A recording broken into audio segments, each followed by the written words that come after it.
Well, hello good people of the internet. Today we are looking at the engo messaging system, and the best place to start seemed to me to be a demo included in the engo library. So we're looking at engo demos fooling, and I'll just quickly run it now and we'll see what we get. So here we have some objects falling, and when one of those objects hit you, you get a message, basically a thump.print line of dead. It's not a whole lot of fancy, but it does do something, and it's listening for a message in order to show it. So I'm going to open up the falling.go and show you. First things first, obviously it adds the object to the appropriate systems. Every time it creates a rock, it puts it in the system. All the usual stuff. The collision system has all these objects, and they're marked as solid, and the bloke, the pink guy, is main.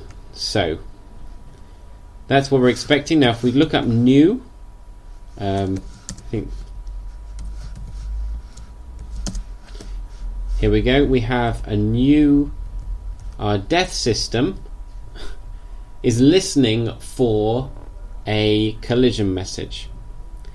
It's fairly straightforward how it does it actually. engo.mailbox, mailbox being the global object, .listen. It calls that function, and it sends it a function which is the handler, and it sends it the string of the kind of message it wants to listen for. That's pretty straightforward. This is a normal system. It has the usual requirements, entities included, etc. Although it doesn't actually do much more. Like here are the other two methods needed to make it a system: remove and an update, both completely empty, because all it's doing is on receiving a collision it prints line dead. Interesting. Okay, so that's all it is, and in order to receive this, it's calling this new method. Systems in engo have two requirements: remove and update. Those are what's needed for it to meet the interface to be allowed into the world, as it were. However, if they have this function, new, which receives a pointer to an ECS world, then they can do a few extra things, and this will be called when it's added or when the scene is created. So it begins by listening to this collision message, and so you just call that and send it the function. And what this one is doing, it's listening. It tries to convert this collision message. This is an assert to a collision message. It doesn't know for certain. This could be anything that meets the interface message or common.message system, engo.message. There you go. So anything that meets the engo.message. So we assert it to a collision message so that we can handle it. And these guys haven't. They could put the variable here, and then we could access everything that is in a collision message and then handle that appropriately, assuming that this is okay. This is collision. I would probably call this variable okay.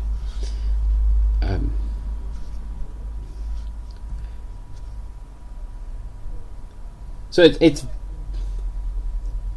So now I'm going to show you how the message is sent, and you can send messages in exactly the same way. You just need to declare the type, give it a type method, and then you can dispatch it, and it will be heard by the appropriate system. So another good example. So we're going to open up the collision system, which actually does that, and I've already opened it up. So here we are in engo common collision.go. And this declares a collision message. Collision mess. That'll do. So here we go. Here's our type, collision message, and that is two entities. That's all it stores. Two collision entities, which are an internal type, which is basically a ECS.basic entity, and a common.space component, and a common.collision component. And then we have two of them, one called entity and one called two.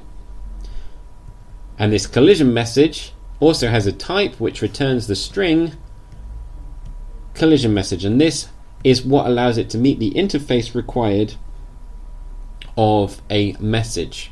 Every message needs to have this type, and it's this string that is checked to make sure you get the right type.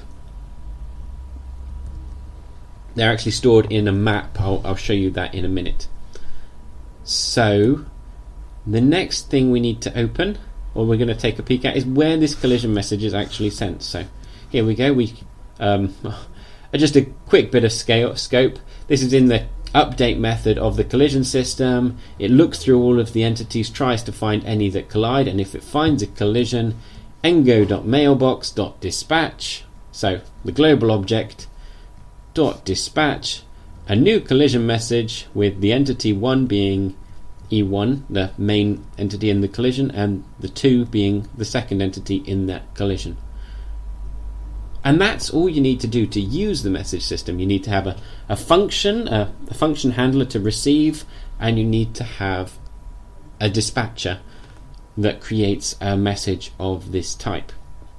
I think you can do a lot more with the message system than is being done in this example, and in fact the message system is also used particularly by the camera system, because when you want to move the camera around on the main world, you'll also do that with the message system.